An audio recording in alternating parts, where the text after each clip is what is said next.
তো বন্ধুরা আমাদের সবারই খাওয়া দাওয়া কমপ্লিট। আর দেখো এই পুচকু সোনা শুধু আমার দিকে তাকিয়ে আছে, এক মনে আমার দিকে তাকিয়ে আছে, মানে কি আমাকে কি যেন বলবে বলবে ভাব। যাই হোক খুব ভালো দেখতে কিউট আর এত ফর্সা।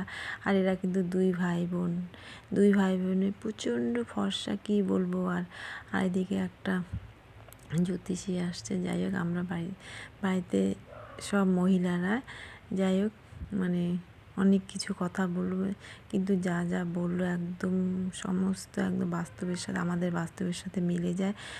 মানে সমস্ত কিছু একদম ঠিকঠাক বলেছে। আর এখানে যাই হোক এখানে সবাই মিলে জ্যোতিষীটার কথা শুনছে। আর একটা পুচকু সোনা আসছে। আর এই পুচকু সোনা তো দেখেই আমার কোলে আসতে চাচ্ছিল, মানে হাত বাড়িয়ে দিচ্ছিল। যাই হোক অনেকক্ষণ ধরে নিয়ে আছে। আর কি শান্ত এই পুচকি সোনাটা।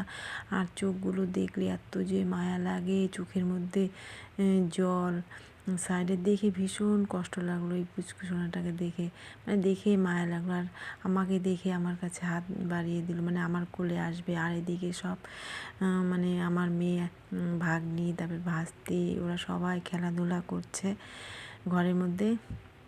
যাই হোক বার্থডে মানে সবাই চলে গেছে, এখানে শুধু আমি, বোন আর দিদি আছে।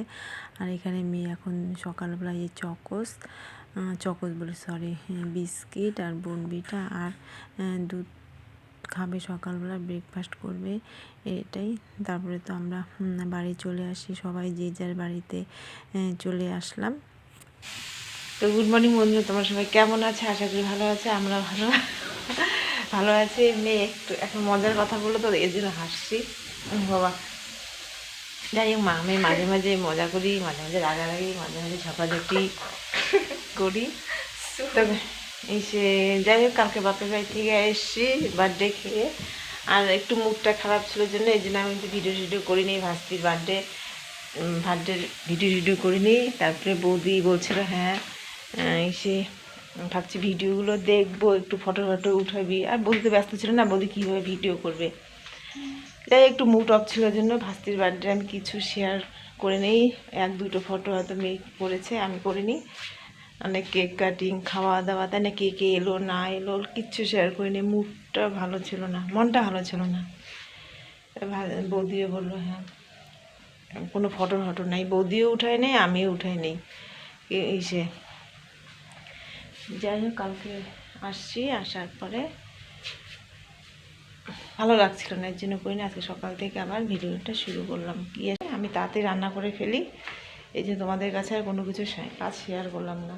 শুধু ঘর গোছানো কমপ্লিট, বাসন মাজা, রান্না প্রায় হয়ে গেছে। রান্না সিম্পল রান্না করবো, বাঁধাকপি করব আর হচ্ছে মুগ ডাল আর হচ্ছে ডিম অমলেট, এই হচ্ছে রান্না বান্না।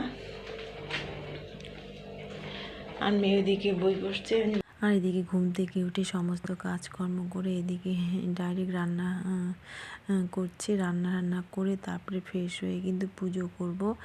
যাই হোক প্রত্যেক দিন তো এক রুটিনে চলা যায় না। আজকে মনটা চাইলো যে আজকে আগে রান্নাটাই করে ফেলি, তারপর রান্না করে ফ্রেশ হয়ে তারপরে পুজোটা দিব। ওই জন্য আজকে সকাল আগে বান্নাটাই করে ফেললাম।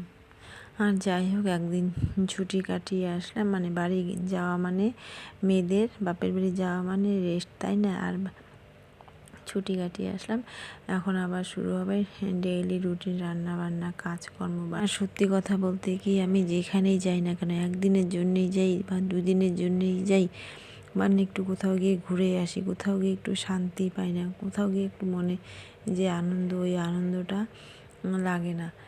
যাই এদিকে রান্নাবান্না কমপ্লিট, তারপরে ফ্রেশ হয়ে এখন ঠাকুর পুজো দিচ্ছি। ঠাকুর পুজো দিয়ে তারপরে খাওয়া দাওয়া করব। আর দেখবে কিছু ব্লগাররা আছে, তারা শুধু পজিটিভ শেয়ার করে, কিন্তু তাদের মনের ভিতরে অনেক হাসি, কান্না, দুঃখ, কষ্ট লুকিয়ে থাকে। কিন্তু অনেকে বুঝতে দেয়, অনেকে কিন্তু বুঝতে দেয় না। এইদিকে আমার পুজো দেওয়া কমপ্লিট। আর এখানে মেয়ের জামা কাপড়, আমার জামা কাপড় কম্বল রোদে দিয়েছি।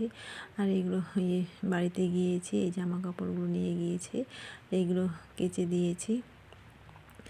আর এখানে মেয়ের জন্য বিরিয়ানি, যাই হোক মেয়ে বিরিয়ানি খেতে চাচ্ছিলো কয়েকদিন ধরে, মানে সরস্বতী পুজোর দিন থেকে বিরিয়ানি খেতে যাচ্ছিলো। যাই হোক সেদিন খাওয়ানো হয়নি, তাই আজকে মেয়েকে খাওয়ালাম।